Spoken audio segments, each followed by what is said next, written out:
Alam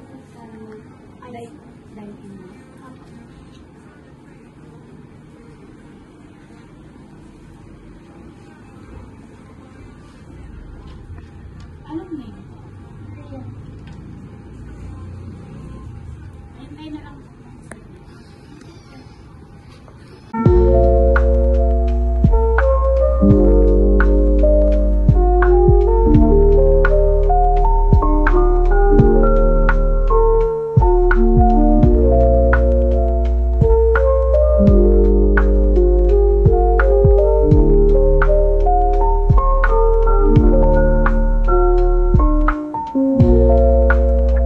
Hi guys, we're here at the Blossoms and Brews.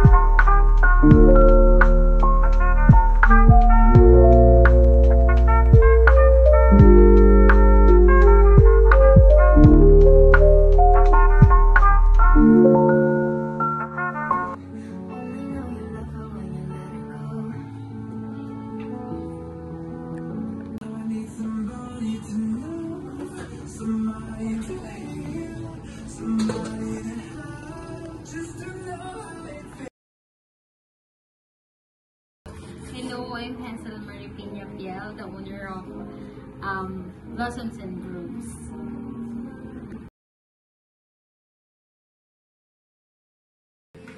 Ang nag-inspire sa akin para masimulan tong business na to is mahilig kasi ako sa flowers. At the same time, na-realize ko na parang paano kung flowers lang yung nakalagay dun sa shop namin. Hindi naman din everyday may kita sa flowers. Kaya nilagyan namin siya ng cafe para everyday, kahit pa paano, maraming tao, maraming kumakain. Ayun. Ang challenges na na-experience namin before namin i-open yung shop is, number one is financial. Sobrang naano kami na never expected na ganun kalaki yung kailangan namin ilabas para dito sa shop na ito. Tapos, nung bago kami mag-open, yung panahon, sobrang ulanin. So, nahihirapan kami sa kung paano siya simulan. Lalo na yung mga i-deliver, yung lahat ng mga supplies namin.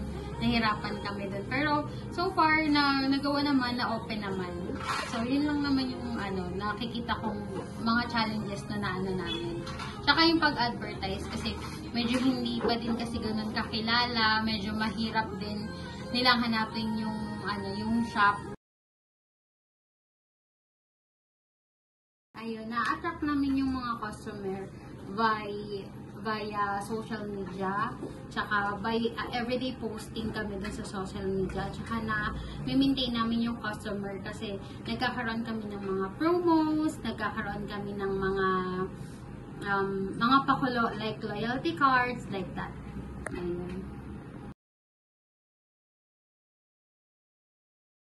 Yung strategy na nakatulong sa amin para mag-boost lalo yung shop namin is, yun na, number one is posting everyday. Tapos, nakakatuwa kasi lagi kami pinopost ng buwak updates. Napakalaking tulong sa amin nun kasi mas marami silang followers.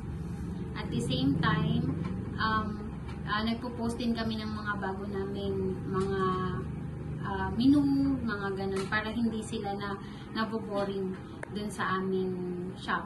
Parang may bago lagi sila. At saka, meron silang mga laro dito sa shop.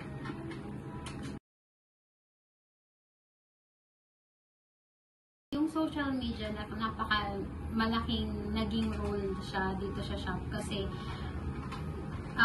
maraming mas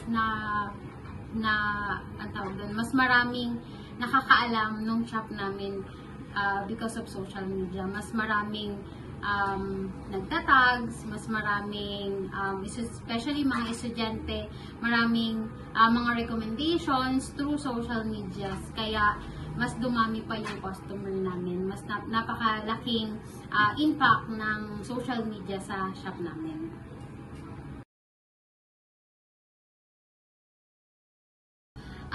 As owner, ang responsibility ko dito sa shop is nagkaka-share, nagluluto din, at the same time, nagbabarista din.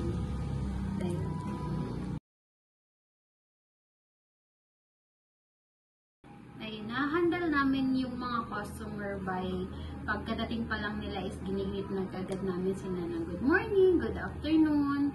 Ina-assist din namin sila sa seats nila. At the same time, binibigyan namin sila ng mga pwede nilang laruin while waiting dun sa food nila, especially sa pizza na medyo matagal yung serving kasi niluluto pa siya. Ayun. Challenges na na-experience namin is especially pag nagdagsaan na yung mga tao, mga around 3 p.m., yung uwian ng mga estudyante, yun yung sobrang na-challenge kami na nakukulangan kami sa bangko, sa mga upuan. At the same time, medyo hindi namin din na i-entertain ng slight lang naman pag sobrang dami na nila at saka hanggang sa labas kasi may mga tao na. Pero kahit pa paano, na-manage na namin yung challenges na yun all throughout the process ng pag-opening namin.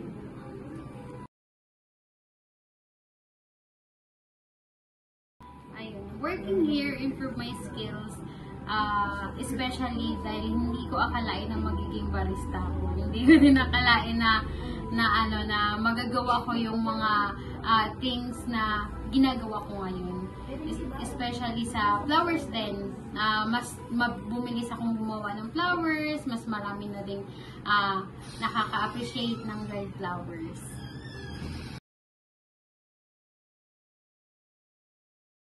Ayun, siguro consistency lang talaga. At saka time management and kung paano mo i-approach ang mga customer ninyo. Kung paano nyo alagaan yung customer ninyo. Yan lang. Thank you!